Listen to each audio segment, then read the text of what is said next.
Hello बच्चा लोग, कैसे हैं आप लोग? उम्मीद है बहुत ही बेहतरीन होंगे। तो डी फार्मा सेकेंड ईयर वाले छात्र ध्यान दें। आपके लिए फिर आज फार्माकोलॉजी का चैप्टर 1 का लेक्चर 3 लेकर के आपके सामने हाजिर हो गए हैं। और इस लेक्चर 3 में हम लोग क्या पढ़ने जा रहे हैं? हम लोग पढ़ेंगे ड्रग एब्जॉर्प्शन। इसके पहले की वीडियोस अगर आप लोग नहीं देखे हैं तो डिस्क्रिप्शन बॉक्स में उसका लिंक मिल जाएगा, उसको जरूर जाकर के देख लें, जिससे कि फार्माकोलॉजी का बेसिक फाउंडेशन अच्छे से आपका तैयार हो, है ना। जब फाउंडेशन अच्छा होगा तभी इमारत बढ़िया बनेगी। तो बिना हम लोग समय वेस्ट करते हुए आइए ड्रग एब्जॉर्प्शन को स्टार्ट करते हैं कि इसके अंदर है क्या चीजें, है ना। तो ड्रग एब्जॉर्प्शन की अगर हम लोग बात करें तो देखिए डेफिनेशन इसकी क्या लिखी हुई है। ड्रग एब्जॉर्प्शन मतलब क्या? प्रोसेस, एक तरह का प्रोसेस है by which a drug moves from its site of administration, जहां से आपने उस दवा को शरीर में पहुंचाया, जिस जगह से, into the systemic circulation. Systemic circulation का होने का मतलब होता है यहाँ पर ब्लड। ठीक है, ब्लड में कोई दवाई कैसे पहुंच रही है उसको यहां पर बोल रहे हैं हम लोग सिस्टमिक सर्कुलेशन। ठीक है क्या? मतलब कि लास्ट वीडियो में हम लोगों ने various routes of drug administration पढ़ा था, जिसमें अलग अलग रूट्स थे। उस रूट में से दवा को वहां से लेते ही, जैसे मान लो ओरल रूट हम एग्जांपल तौर पर ले रहे हैं, टैबलेट हमने खाया, अब वो टैबलेट यहां से लेने के बाद फिर वो सारा कुछ कहां गया? हमारे ब्लड में पहुंचा वो अल्टीमेटली वो दवाई। तो उसी प्रोसेस को यहां पर क्या बोलते हैं हम लोग? एब्जॉर्प्शन बोलते हैं, है ना। एब्जॉर्ब हो जाना कोई चीज को। Except IV route, IV route को छोड़ करके, हमने लास्ट क्लास में पढ़े, आई मतलब इंट्रावेनस रूट, है ना। इसमें क्या होता है? All other routes need absorption. अच्छा, इसमें एब्जॉर्प्शन की जरूरत क्यों नहीं पड़ती भाई? क्योंकि ये तो डायरेक्टली आप वेन्स में दे रहे हैं ना, वो तो डायरेक्ट ब्लड में दे रहे हैं। वेन्स को देने मतलब डायरेक्टली ब्लड सर्कुलेशन में आप दे रहे हैं, उसमें एब्जॉर्ब होने जैसा कुछ नहीं है। बाकी रेस्ट अदर जितने भी आपको इंजेक्शन आपको मिलेंगे, पेरेंटल या कोई भी रूट, है ना, टॉपिकल रूट हो गया, पेरेंटल रूट हो गया, सब कुछ, वो सब में आपको एब्जॉर्प्शन की जरूरत पड़ती है। This is simply drug absorption. यहां पर भी देखिए वही दिखाया जा रहा है ना, ये इमेज के थ्रू। यहां से अगर आपने दवाई लिया तो यहां से हर जगह जाएगा और अल्टीमेटली ब्लड में वो पहुंचेगा। ठीक है क्या? आगे हम लोग अगर बात करें तो यहां पर देखिए टाइप्स ऑफ एब्जॉर्प्शन मैकेनिज्म, किस तरह से कोई भी दवा हमारे ब्लड में एब्जॉर्ब होती है, उसके अलग अलग यहाँ पर टाइप्स बताए गए हैं। तो एक अगर हम लोग बात करें तो ये पैसिव ट्रांसपोर्ट होता है। पैसिव ट्रांसपोर्ट मतलब देखिए ये सब पैसिव जब जब साइंस में आएगा या बायोलॉजी से रिलेटेड सब्जेक्ट्स में आएगा, तो पैसिव का मतलब होता है फ्री ऑफ कॉस्ट, एक तरह से समझ सकते हैं, विदाउट एनी कॉस्ट, ऐसा समझ सकते हैं, जिसमें कोई खर्चा ना लगे अपना। एक्टिव जहां पर भी आएगा इसका मतलब कि use of with the use of energy, यहां पर एनर्जी खर्चा होती है। जैसे मान लो इसको, पेन को हमको यहां से नीचे गिराना हो तो इसके लिए हमको कुछ करना पड़ेगा क्या? नहीं, ऐसे हमें छोड़ेंगे नीचे आ जाएगा ऑटोमेटिकली है। लेकिन अगर इसको हमको यहां ले जाना है तो हमको एक यहां पर फोर्स जनरेट करना पड़ेगा ना, तब ये जाएगा ऊपर। समझ में आ रहा है क्या? तो जो ये हमने यहां छोड़ा ये पैसिव प्रोसेस है, इसको यहां लगाने के लिए कुछ हमको एनर्जी खर्चा करना पड़ेगा, उसको एक्टिव बोलते हैं। ठीक है क्या? तो यहां पर ये ट्रांसपोर्ट एक तरह का है पैसिव ट्रांसपोर्ट, जिसमें हम लोग एक सिंपल डिफ्यूजन पढ़ते हैं, है ना। ये कहीं पर है, यहाँ पर हायर कंसंट्रेशन में कोई चीज है, वो अपने लोअर कंसंट्रेशन की तरफ ऑटोमेटिकली मूव कर जाती है, इसको बोलते हैं पैस सिंपल डिफ्यूजन। डिफ्यूजन यही है, हायर कंसंट्रेशन से कोई भी मॉलिक्यूल जब अपनी लोअर कंसंट्रेशन पे चला जाता है तो सिंपल डिफ्यूजन है। एक ये फैसिलिटेटेड डिफ्यूजन है, आगे हम लोग इसके बारे में तमाम चर्चा करने जा रहे हैं। ठीक है। एक्टिव ट्रांसपोर्ट में समझ गए ना, अगेंस्ट द कंसंट्रेशन ग्रेडियंट, यहां पर हम लोग अगेंस्ट कंसंट्रेशन ग्रेडियंट के बारे में बात करते हैं। ठीक है, कंसंट्रेशन अगर लोअर से हायर में जाना होगा तो उसको एक्टिव ट्रांसपोर्ट ही उसके पास ऑप्शन है। अच्छा, एक ये है सेल के अंदर डायरेक्टली, साइटोसिस मतलब सेल होता है कहीं पर भी ना, इसका रेफरेंस कहीं कहीं सेल से है। पीनो मतलब लिक्विड्स, पीनो मतलब पीना समझ सकते हैं आप, लिक्विड। और यहां पर एंडोसाइटोसिस भी इसी का एक तरीका है। ठीक है क्या? तो यहां पर पीनोसाइटोसिस मतलब अगर ये सेल है, इसमें कोई ये बाहर लिक्विड भरा हुआ है और ये सेल के अंदर से चला जा रहा है सिंपली, तो इसी प्रोसेस को हम लोग सेल के अंदर आने को एंडोसाइटोसिस बोलते हैं। और अगर ये आने वाली चीज अगर लिक्विड है तो इसको पीनोसाइटोसिस बोल लेंगे। एंडोसाइटोसिस एक्चुअली में दो तरह का होता है, एक पीनोसाइटोसिस और एक फैगोसाइटोसिस। ठीक है क्या? पीनोसाइटोसिस मतलब लिक्विड्स का कंज्यूम करना, फैगो मतलब सॉलिड्स का कंज्यूम करना। ठीक है, सॉलिड को जाएगा तो फैगोसाइटोसिस का नाम हो जाएगा। तो ये तीसरा मेथड हो गया ब्लड में एब्जॉर्ब होने का। एक है चौथा फिल्ट्रेशन मेथड, छान के कुछ चला जाए, जहां इसको पोर ट्रांसपोर्ट भी बोलते हैं, क्योंकि आप समझते हैं कि हमारा जो सेल है इसका ये बाहर वाला लेयर को हम लोग सेल मेम्ब्रेन बोलते हैं, है ना। अब सेल मेम्ब्रेन है तो इसमें क्या आप पढ़ेंगे? सेल मेम्ब्रेन का पूरा स्ट्रक्चर आपने पढ़ा होगा, तो आप देखेंगे कि इसमें ऐसे ऐसे स्ट्रक्चर्स पाए जाते हैं तमाम, है ना। ये लिपिड के बाइलेयर होते हैं। ठीक है क्या? और इनके बीच में तमाम यहाँ पर पोर्स दिखते हैं आपको, ये उस पोर्स के थ्रू यहाँ पर कहीं ना कहीं से पहुंच जाना, ये फिल्ट्रेशन मेथड या पोर ट्रांसपोर्ट इसको बोलते हैं। ठीक है क्या? So these are the different mechanism of drug absorption. समझ में आ रहा है क्या आपको? आगे भी डिटेल में हम लोग इसके बारे में चर्चा करेंगे एक एक। तो आइए हम लोग एक एक को यहाँ पर डिस्कस करते हैं। सबसे पहले हम लोग पैसिव ट्रांसपोर्ट मैकेनिज्म के बारे में चर्चा करते हैं कि ये एब्जॉर्प्शन कराने के शरीर में क्या मेथड है। इसमें भी सबसे पहला सिंपल डिफ्यूजन के बारे में चर्चा किया था। इसमें होता क्या है, जैसा अभी मैंने समझाया आपको कि movement from high to low concentration, है ना? कोई भी चीज अपनी हायर कंसंट्रेशन से लोअर कंसंट्रेशन पर जाती है तो इसी को सिंपल डिफ्यूजन बोलते हैं। अच्छा, इसमें होता क्या है? नो एनर्जी इन्वॉल्व, है ना? इसमें कोई भी एनर्जी का इस्तेमाल नहीं होता है। जैसे एग्जांपल समझो, एल्कोहल। ठीक है, अब एल्कोहल कैसे एब्जॉर्ब होती है हमारे शरीर में? देखो, पहली बात तो आपको समझना पड़ेगा कि एल्कोहल जो है वो लिपिड सॉल्युबल है। कैसा है? लिपिड सॉल्युबल है and easily diffuses across cell membrane, क्योंकि लिपिड में सॉल्युबल है और आपकी सेल मेम्ब्रेन लिपिड की तो बनी थी, है ना? ये जो सेल मेम्ब्रेन, ये बाहर लिपिड का ही तो पार्ट पोर्शन है। तो यहाँ अगर मान लो हम लोग ये समझें कि ये एल्कोहल के मॉलिक्यूल्स हैं, अगर समझे आप, तो लिपिड सॉल्युबल है, तो यहाँ पर आते हैं लिपिड सॉल्युबल हो जाएंगे और फटाक से पहुंच जाएंगे नीचे अंदर, समझे? बिना कोई लाग लपेट के, बिना कोई समस्या के, समझे? तो एल्कोहल का एब्जॉर्प्शन जो होता है कहां से होता है? स्टमक से मेनली, समझे? वहां से होता है क्योंकि एसिडिक नेचर भी है इसका, तो वहां से तुरंत ही एब्जॉर्ब हो जाएगा। अगला हम लोग बात करें बार्बिचुरेट्स की। ठीक है, तो ये क्या होते हैं? नॉन आयनाइज्ड होते हैं ये और लिपिड सॉल्युबल होते हैं, तो ये भी कहां से हो जाएंगे? आराम से डिफ्यूज हो जाएंगे फटाक से, समझे? लिपिड सॉल्युबल होने के साथ साथ ये नॉन आयनाइज्ड भी है। ठीक है, अगला हम लोग बात करें विटामिन ए, डी, ई के, जो फैट सॉल्युबल विटामिन कहते हैं ना इनको हम लोग। विटामिन दो तरह के होते हैं ना। अगर हम लोग विटामिन के बारे में बात करें तो हल्का समझ लीजिए, विटामिन एक होता है वाटर सॉल्युबल और एक होता है फैट सॉल्युबल।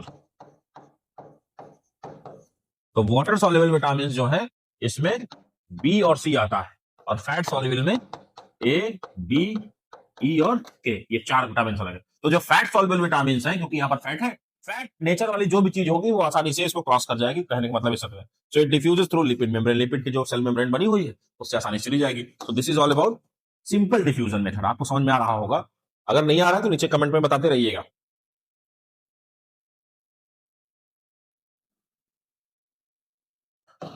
तो अगला देखते हैं हम लोग फैसिलिटेटेड डिफ्यूजन। ठीक है, उसी में फैसिलिटेटेड डिफ्यूजन का मतलब क्या है? देखो, यहाँ पर कुछ कैरियर प्रोटीन्स होती हैं, ठीक है, जहां पर फ्री होता है।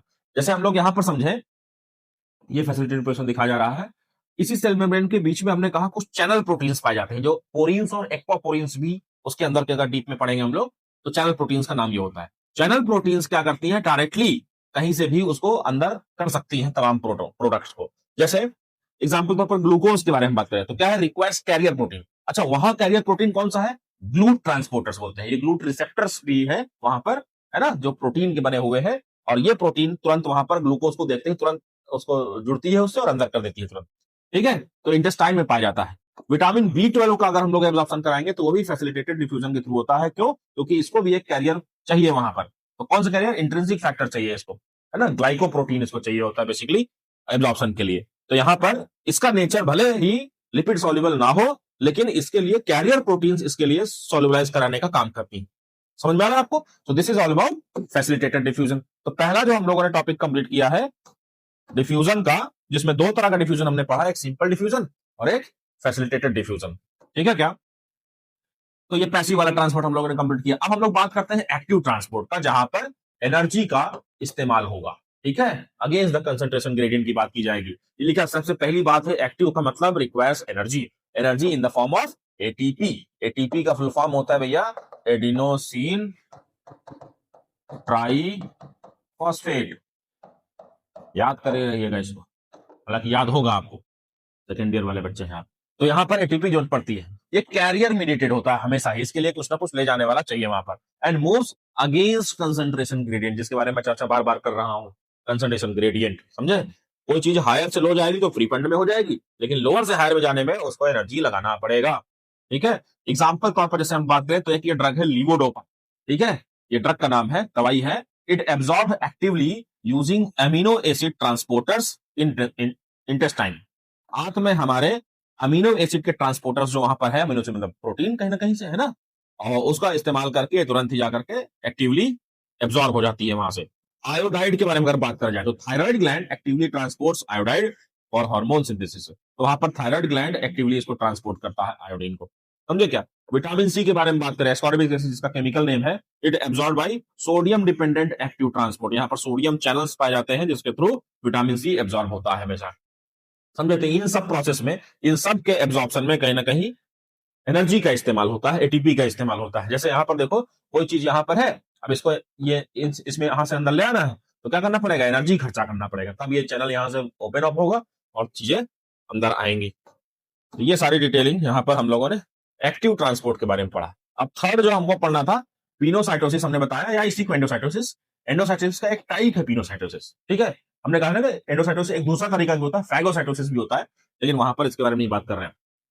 पिनोसाइटोसिस में होता क्या है, एंगल्फिंग होता है, engulfment of drug particles by cell membrane. Cell membrane के थ्रू उस ड्रग पार्टिकल को एंगल्फ किया जाता है और अपने जो जिस वेसिकल में वो पहले से ड्रग पार्टिकल भरा है वो ओपन अप हो जाता है, ऐसा समझो, समझे। जैसे यहाँ पर देखो पिनोसाइटोसिस दिखाया जा रहा है, ठीक है। यह है क्या, पहले नॉर्मल सेल थी, ठीक है। नॉर्मल सेल के अंदर हल्का सा ये ऐसे वेसल्स बनेगी, और वेसल बनने के बाद ये थोड़ा सा और पास आएगा तो ऐसा दिखने लगेगा, और पास आएगा तो ये एकदम पैकअप हो जाएगा और यहां से ये डिटैच होकर के ऐसा हो जाएगा। अब ये ड्रग मॉलिक्यूल यहाँ पर है, समझे क्या, अब सेल के अंदर आ चुका है, ऐसा समझो, ठीक है। तो इस तरह से प्रोसेस को, जो कोई ड्रग मॉलिक्यूल या ड्रग मॉलिक्यूल है या जब अंदर आने को हम लोग क्या बोलते हैं, पिनोसाइटोसिस बोलते हैं, ठीक है।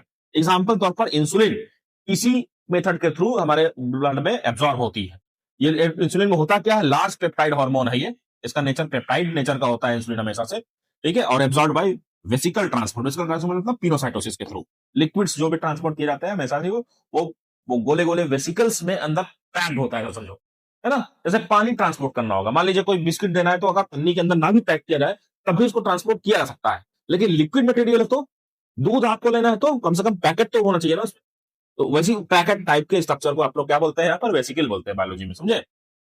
और फैट सॉल्युबल विटामिन भी इस तरह से पिनोसाइटोसिस के थ्रू जाते हैं, taken up by vesicle mediated endocytosis along with dietary fats. Dietary fat जो आप खा रहे हैं, है ना, उसी के थ्रू, एंडोसाइटोसिस के थ्रू ये अंदर चला जाता है।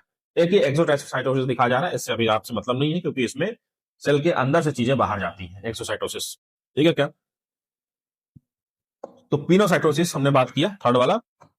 अब फोर्थ बात करते हैं हम लोग फिल्ट्रेशन या पोर ट्रांसपोर्ट के बारे में, जो हमने चर्चा किया था, ठीक है। इसमें क्या होता है देखो, it is a passage through aqueous channels और पोर्स इन मेम्ब्रेन, है ना। इसका जो रास्ता तय किया जाता है, ये एक्वस चैनल होते हैं, वो वाटर सॉल्युबल चैनल्स है कुछ, या पोर्स बोल लीजिए मेम्ब्रेन में जो है, उसी पोर्स के थ्रू एब्जॉर्ब कराते हैं। जैसे एग्जांपल तौर पर यूरिया, है ना, बहुत छोटा मॉलिक्यूल है urea, so it can passes easily through aqueous pores. जहां पर भी वाटर पास हो सकता है वहां पर यूरिया भी पास हो सकता है ना, इतना इसका साइज छोटा होता है। वाटर और इलेक्ट्रोलाइट्स के बारे में बात की जाए, सोडियम हो गया, पोटेशियम हो गया, क्लोराइड आयन हो गया, ये सब चीजें cross membranes through filtration and aqueous pores due to small size, क्योंकि ये सब साइज में बहुत छोटे होते हैं। हमारी स्किन में भी बहुत सारे छोटे छोटे छेद होते हैं, है ना, उन सभी छेदों में क्योंकि ये आराम से उसका क्रॉस कर सकते हैं, इसलिए यहाँ पर ये फिल्ट्रेशन मेथड से हमारे बॉडी में एब्जॉर्ब हो जाते हैं। तो मुझे लगता है कि आपको ये एब्जॉर्प्शन प्रोसेस समझ में आया होगा कि किस तरह से चार हम लोग एब्जॉर्प्शन करते हैं, ठीक है क्या।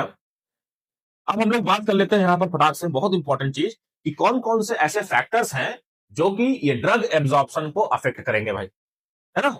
ड्रग एब्जॉर्प्शन, कोई ड्रग एब्जॉर्ब हो रही है लेकिन उसमें से कोई ऐसी चीज है जो चेंज हो गई जिसकी वजह से उसका एब्जॉर्प्शन प्रॉपर नहीं हो रहा है, इसी को बोलते हैं फैक्टर्स अफेक्टिंग ड्रग एब्जॉर्प्शन, ठीक है क्या। इसमें से मेन फैक्टर्स जो हम लोगों ने क्लासिफाई किया है, एक तो फिजियोलॉजिकल फैक्टर्स होंगे, एक, अच्छा ये फिजिको केमिकल, सॉरी, एक फिजिको केमिकल फैक्टर्स होंगे, एक फिजियोलॉजिकल फैक्टर्स होंगे और एक पैथोलॉजिकल कंडीशंस होगी, है ना। ये तीन तरह के फैक्टर्स को हम लोगों ने, सारे फैक्टर्स को तीन मेजर कैटेगरी में डिवाइड किया गया है। फिजिको केमिकल फैक्टर्स के बारे में चर्चा करते हैं, एक लिपिड सॉल्युबिलिटी, ठीक है, जो भी मॉलिक्यूल आप एज इट इज एब्जॉर्ब करा रहे हैं, अगर उसकी सॉल्युबिलिटी लिपिड्स में कुछ कम या ज्यादा हो जाती है, ज्यादा हो जाएगी तो अच्छी बात है, कम हो जाएगी तो क्या हो जाएगा, एब्जॉर्प्शन पुअर हो जाएगा, एब्जॉर्प्शन तुरंत क्या हो जाएगा, कम हो जाएगा। अगर लिपिड सॉल्युबल नहीं होगा कोई मॉलिक्यूल या ड्रग या जो भी चीज हमारा है। एक मॉलिकुलर साइज, आपने पढ़ा कि अभी डिफरेंट डिफरेंट टाइप के मॉलिक्यूल्स को ड्रग ब्लड में एब्जॉर्ब होने के लिए उसका मॉलिक्यूल का जो साइज होना है वो भी एक इंपॉर्टेंस रखता है। तो अगर मॉलिक्यूलर साइज बड़ा हो जाएगा तो भी क्या हो जाएगा, एब्जॉर्प्शन स्लो हो जाएगा। आयनाइजेशन ध्यान रखना है आपको, आयनाइजेशन, है ना। आयनाइजेशन मतलब क्या होता है, जो अनआयनाइज्ड ड्रग्स होती है वो इजिली आपके सेल मेम्ब्रेन को क्रॉस कर सकती है, ठीक है, अनआयनाइज्ड ड्रग। जो आयनाइज हो जाएंगी उनको लिए समस्या आ जाएगी थोड़ी सी। ठीक है भाई, तो वहां पर एब्जॉर्प्शन उसकी वजह से भी कम हो जाता है, पीएच या पीके वैल्यू ऊपर नीचे ज्यादा हो जाता है। तो ड्रग फॉर्मुलेशन, आप किस रूप में उसको ड्रग को बनाए हैं, डोजेस फॉर्म कितना दिया है, इसके आधार पर भी एब्जॉर्प्शन कई बार कम हो जाता है। These are the physico chemical factors which affects the drug absorption in a way. Okay, so let's move toward the physiological factors, मतलब फंक्शंस रिलेटेड कहां कहां पर है। एक तो हमने डिसाइड किया रूट ऑफ एडमिनिस्ट्रेशन। अगर आपको जो कोई ड्रग है, ठीक है, मान लीजिए कोई टॉपिकल यूज इस्तेमाल करने वाली कोई दवा है, उसको आपने मुंह में खा लिया, तो क्या हो जाएगा, उसका एब्जॉर्प्शन क्या हो जाएगा, यहां जाता भाई वहीं पर लोकली कर देता आपने। लेकिन अब यहां से ओरल से दोगे तो क्या हो जाएगा, फास्ट फास्ट मेटाबॉलिज्म और पता नहीं क्या क्या। समझ में आ गया। तो रूट ऑफ ड्रग एडमिनिस्ट्रेशन जो है वो भी ड्रग एब्जॉर्प्शन को बाधित कर देता है। ये एक फिजियोलॉजिकल फैक्टर है। ठीक है, अगला बात करें तो एब्जॉर्प्शन के लिए जो सरफेस एरिया है, ये समस्या की बात है ना। अगर ये कम हो जाएगा तो एब्जॉर्प्शन तब भी क्या हो जाएगा, कम हो जाएगा। समझ में आ गया। सरफेस एरिया भाई, अब एब्जॉर्ब को चीज कराना है, इतने पूरे सरफेस से एब्जॉर्ब कराइए या फिर ऐसे खाली एब्जॉर्ब कराइए, तो खाली इतना सरफेस रहेगा तो खाली इतने एब्जॉर्ब, थोड़ा सा चीज एब्जॉर्ब होगा। सरफेस एरिया बढ़ जाएगा तो क्या हो जाएगा, ज्यादा हो जाएगा। हम लोग कोई भी फूड जब कंज्यूम करते हैं तो मेजर जो एब्जॉर्प्शन का प्रोसेस है फूड कंजम्पशन के समय, वो इंटेस्टाइन के अंदर होता है। अच्छा, इंटेस्टाइन के अंदर देखेंगे तो इंजीनियर साहब को मालूम था, गॉड, मेरी नजर में God is the greatest engineer. ठीक है, तो उन्होंने क्या किया, इंटेस्टाइन का इसी कॉन्सेप्ट को, सरफेस एरिया को बढ़ाने के लिए, क्योंकि एब्जॉर्प्शन अच्छा हो फूड का ना, तो इसके लिए इंटेस्टाइन के अंदर उन्होंने तमाम फिंगर लाइक प्रोजेक्शंस लगा दिया। ठीक है, इन फिंगर लाइक प्रोजेक्शंस को ही अपन विलाई और माइक्रो विलाई बोलते हैं, कुछ लोग विली बोलते हैं इसको, है ना।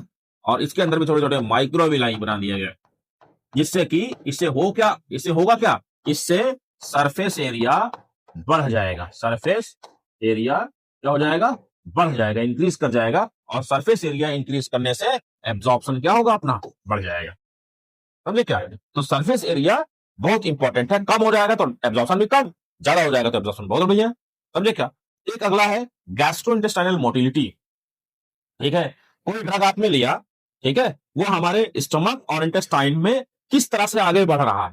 ठीक है, कई बार उस ड्रग का या कैप्सूल का या टैबलेट का साइज अगर है, जैसे एंटरिक प्रोटीन टैबलेट में कैप्सूल्स में आमतौर पर समस्या आ सकती है कि साइज से या भी किसी भी कारण से, अगर उसकी वो जिस तरह से मूवमेंट करना चाहिए उसको, उसके अंदर स्टमक या इंटेस्टाइन के अंदर अगर वो मूवमेंट प्रॉपर नहीं हो रहा है, उसकी वजह से भी, क्योंकि वहां पर सही से पहुंचेगा नहीं तो क्या होगा, सही से एब्जॉर्ब नहीं होगा, उसकी वजह से भी इनका एब्जॉर्प्शन क्या हो जाता है, कम हो जाता है ब्लड्स का। एक blood flow at absorption site, जहां पर एब्जॉर्ब हो रहा है कोई चीज, वहां पर अगर ब्लड फ्लो कम हो गया तो समस्या है। अच्छा, एब्जॉर्प्शन के लिए ब्लड फ्लो अच्छा होना ज्यादा जरूरी है।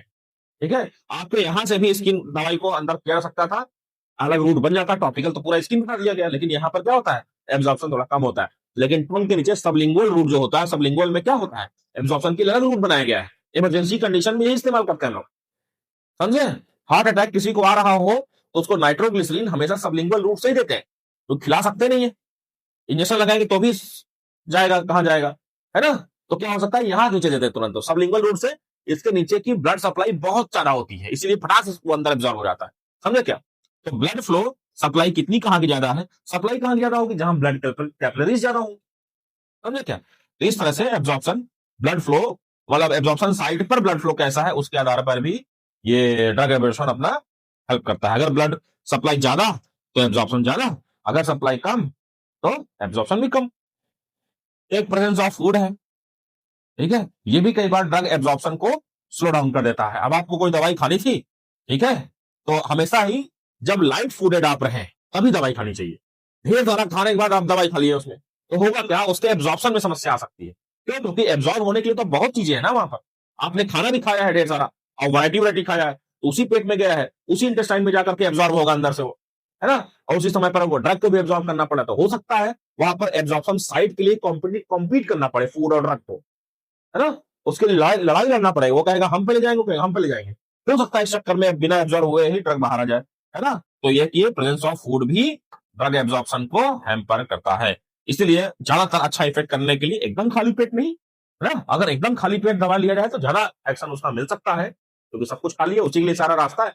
लेकिन इसलिए कहा जाए तो थोड़ा सा ले लीजिए, कभी कभी उसके लिए एनर्जी की जरूरत पड़ती है। और एक फास्ट फास्ट मेटाबॉलिज्म भाई, है ना, ड्रग एब्जॉर्प्शन को ये खतरनाक तरीके से लीवर जो हमारा एक्ट करता है ना, और ये एब्जॉर्प्शन को स्लो कर देता है, क्योंकि हमने बताया कि चाहे स्टमक हो चाहे इंटेस्टाइन हो, जो भी कोई भी मॉलिक्यूल वहां से एब्जॉर्ब होता है, तो एब्जॉर्ब होने के बाद डायरेक्टली ब्लड में नहीं जाता, उसके पहले वो हिपैटिक पोर्टल सिस्टम में जाता है और पहले वो कहा जाता है लीवर के पास जाता है, फिर लीवर में वो जितना लेना हो ले लेगा लीवर, फिर उसके बाद वो ब्लड में छोड़ेगा, समझे क्या, फिर वो सिस्टमिक सर्कुलेशन में आता है। तो इसको हम लोग बोलते हैं हिपैटिक पोर्टल सिस्टम, है ना। और उसके थ्रू जो भी ड्रग थोड़ा सा वेस्टेज आप कह सकते हैं हो जाता है, उसी को फर्स्ट पास मेटाबॉलिज्म बोलते हैं, उसकी वजह से ड्रग एब्जॉर्प्शन थोड़ा स्लो डाउन हो जाता है।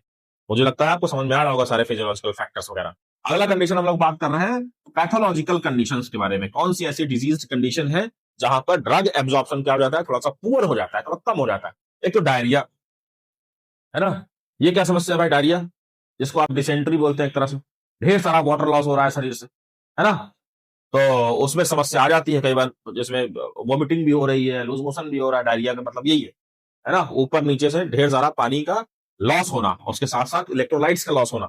तो उसमें क्या होगा भाई, जितना आपने लिया हो सकता है उल्टी हो जाए, तो अब ड्रग पूरा पूरा तो नहीं चला जाएगा बाहर ही, कई बार बाहर भी आ सकता है, लेकिन उसमें तमाम बाहर चला गया तो एब्जॉर्ब कम होगा, एब्जॉर्ब होने के लिए जब दवाई कम बची, है ना, तो इसलिए उसका भी एब्जॉर्प्शन क्या हो जाता है, कम हो जाता है उस वजह से। एक ये कंडीशन है ए क्लोरहाइड्रिया, ठीक है, ए क्लोरहाइड्रिया में लगभग जो स्टमक है हमारा, देखिए स्टमक के अंदर एक एसिड भरा है HCl, ठीक है, और ये कितना भरा है 1.5 लीटर के आसपास, ठीक है। अगर ये 1 लीटर से कम होते होते तमाम कारण है कैसे कम हो सकता है, आगे हम लोग पढ़ेंगे, तो इसमें किसी भी तरह से वो कम होकर के लगभग नील हो जाए, कैसा हो जाए, लगभग जीरो हो जाए, एकदम जीरो नहीं, एकदम तो एकदम हार्डनेस आ जाएगी, वहां पर फाइब्रोसिस हो जाएगी, उसकी बात नहीं करो, लगभग नील हो जाए, उस कंडीशन को बोलते हैं ए क्लोरहाइड्रिया, समझे क्या, लो स्टमिक एसिड, एक हद से ज्यादा नीचे चला जाना उसके लेवल को ए क्लोरहाइड्रिया बोलते हैं, थोड़ा बहुत कम होगा तो उसको हाइपोक्लोरहाइड्रिया बोलते हैं, ठीक है।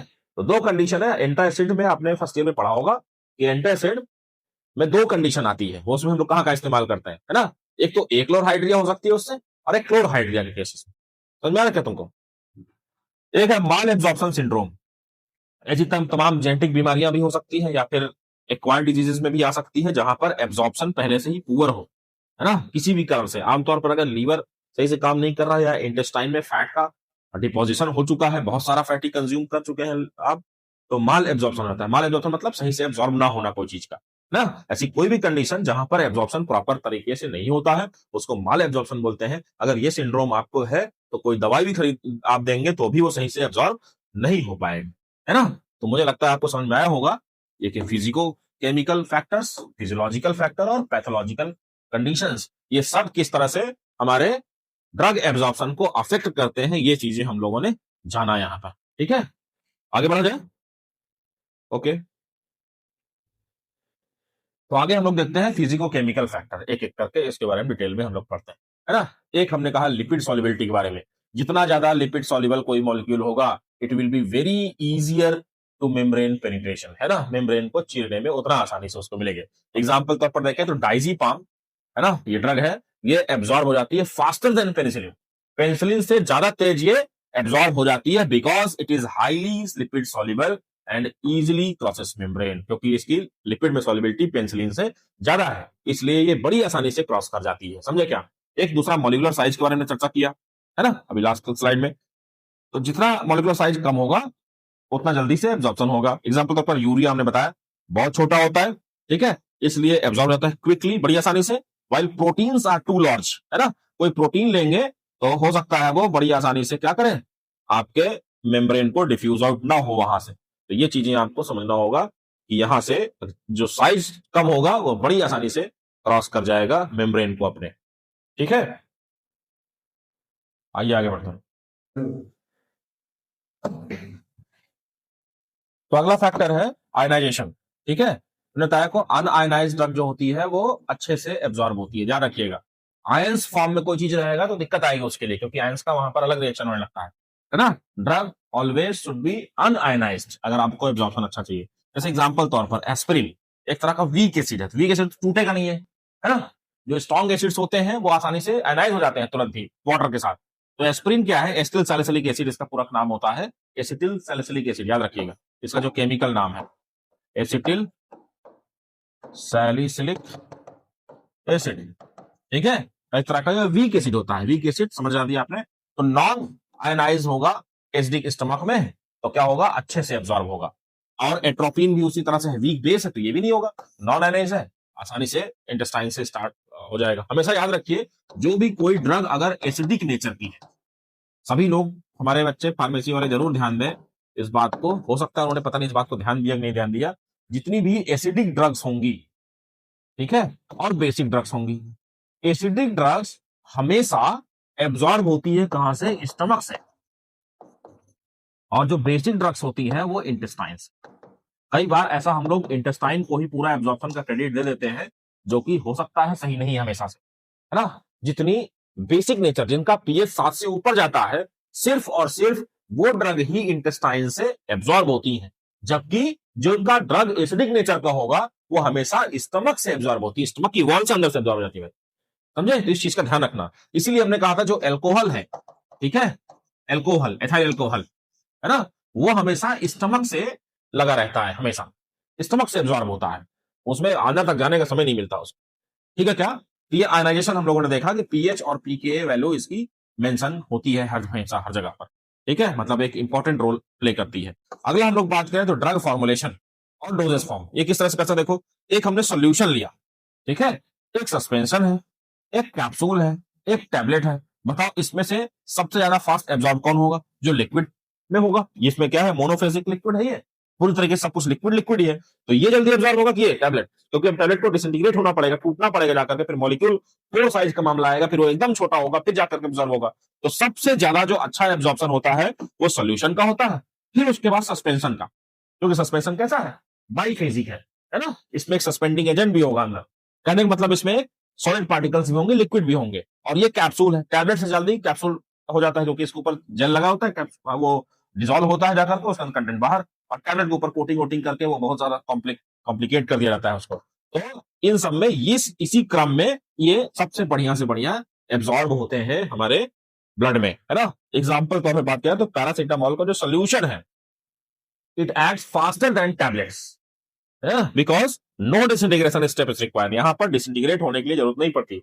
डिसइंटीग्रेशन क्या है कि जैसे एक टैबलेट हमारे पास है, टैबलेट वहां पर हमने पानी में डाला और फिर वो छोटे छोटे में एकदम टूट जाएगा ऐसे, उस प्रोसेस को डिसइंटीग्रेशन बोल रहे हैं। अभी छोटा छोटा जो पार्टिकल टूटा है, अभी उसको और छोटा हो जाकर के एब्जॉर्ब होना पड़ेगा, तो ये जो इसमें आ जाएगा लिक्विड में, तो लिक्विड में हम लोग देखेंगे तो उस पार्टिकल को डिसइंटीग्रेट होने का समय नहीं चाहिए, है ना, क्योंकि कोई भी ड्रग यूजुअली जब देखते हैं आप शरीर में जाती है तो डिसइंटीग्रेट होती है, फिर होता है, लेकिन लिक्विड लगो तो डिसइंटीग्रेशन की कोई जरूरत नहीं पड़ती। आप समझ में आ रहा है आपको। तो इस तरह से ड्रग फॉर्मुलेशन और उसका डोजेस फॉर्म भी एब्जॉर्प्शन को मदद करता है या अफेक्ट करता है। तो अब हम लोग फिजिको केमिकल फैक्टर डिस्कस किए, अब हम लोग फिजियोलॉजिकल फैक्टर्स को डिस्कस करना है। हालांकि इसके पहले हम पहले ही आपको चर्चा कर चुके हैं इसके बारे में। सबसे पहला इसमें रूट ऑफ ड्रग एडमिनिस्ट्रेशन है। अगर आईवी रूट है तो उसकी 100% बायोअवेलेबिलिटी होती, मतलब एब्जॉर्प्शन की जरूरत ही नहीं पड़ती भाई, है ना। सॉरी, जैसे एग्जांपल तौर पर सेफ्ट्राइजोन आईवी इंजेक्शन है ना, सेफ्ट्राइजोन का इंट्रावेनस इंजेक्शन अगर आप लगाएंगे तो ये फर्स्ट पास मेटाबॉलिज्म को हमेशा ही क्रॉस करते हुए एब्जॉर्प्शन को बाईपास कर देगा, इसमें एब्जॉर्प्शन की जरूरत नहीं पड़ती है, ठीक है, और ये तुरंत काम करता है हमेशा।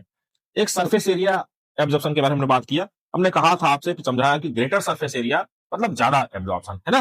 जैसे एग्जांपल तौर पर डिगॉक्सिन के बारे में बात करें तो digoxin absorb mainly in small intestine due to its very large absorption surface area, क्योंकि वहां पर स्मॉल इंटेस्टाइन में कोई जाएगा तो वहां पर सरफेस एरिया बहुत ज्यादा मिल जाता है ना, और तो इसलिए ये वहां से जाके एब्जॉर्ब हो जाती है बड़ी आसानी से। तो सरफेस एरिया का कॉन्सेप्ट यही है भाई, ठीक है। आगे हम लोग बढ़े अगर, तो एक गैस्ट्रोइंटेस्टाइनल मोटिलिटी है, ठीक है। इसमें हमने कहा था कि अगर गैस्ट्रिक एम्प्टीइंग अच्छा है, फास्टर गैस्ट्रिक एम्प्टी मतलब पेट जल्दी खाली हो जा रहा है, तो क्या होगा, फास्टर ड्रग रीचेस इंटेस्टाइन, है ना। पेट खाली होने का मतलब स्टमक खाली होगा तब तो आगे मटेरियल जाएगा और इंटेस्टाइन में पहुंचेगा, जल्दी खाली होगा तो वहां पर फटाक से पहुंचेगा तुरंत, समझे क्या, इंटेस्टाइन पर, और इंटेस्टाइन पर जल्दी पहुंचेगा तो एब्जॉर्प्शन भी जल्दी होगा। एग्जांपल तौर पर मेट्रोब्रोमाइड जो ये ड्रग है, इट इंक्रीजेस गैस्ट्रिक मोटिलिटी, तो इससे होता क्या है कि पैरासिटामोल का एब्जॉर्प्शन बढ़ जाता है ना। आमतौर पर अगर पेट साफ होने की समस्या किसी को है या फिर कोई और समस्या है तो साथ में पैरासिटामोल अच्छा काम कराने के लिए, अगर एब्जॉर्ब नहीं हो पा रहा है तो उसके साथ ये मेटोक्लोप्रोमाइड ड्रग दिया जाता है, जिससे ये ड्रग एक्चुअली क्या करती है, ये गैस्ट्रिक मोटिलिटी को बढ़ाती है ना, जिससे कि इसके अंदर का जो मटेरियल है, जो फूड है या फिर डाइजेस्टेड डाइजेशन जैसा भी फूड है, वो आगे बढ़ जाए, आगे बढ़ेगा तो उसके साथ ड्रग भी जाएगी, है ना, और उसके साथ ड्रग कौन सी, पैरासिटामोल है, तो पैरासिटामोल का एब्जॉर्प्शन ऑटोमेटिकली बढ़ जाएगा। तो गैस्ट्रिक मोटिलिटी का ये कॉन्सेप्ट यहाँ पर है, ठीक है क्या। आगे बढ़ा जाए। फिजियोलॉजिकल में चौथा ब्लड फ्लो और उसका एब्जॉर्प्शन साइट। एब्जॉर्प्शन साइट पे ब्लड फ्लो कैसा है इस पे डिपेंड करता है। हमने बताया आपको कि ब्लड सप्लाई अगर अच्छा है, बेटर है, तो क्विकर एब्जॉर्प्शन होता है, अच्छा एब्जॉर्प्शन होता है।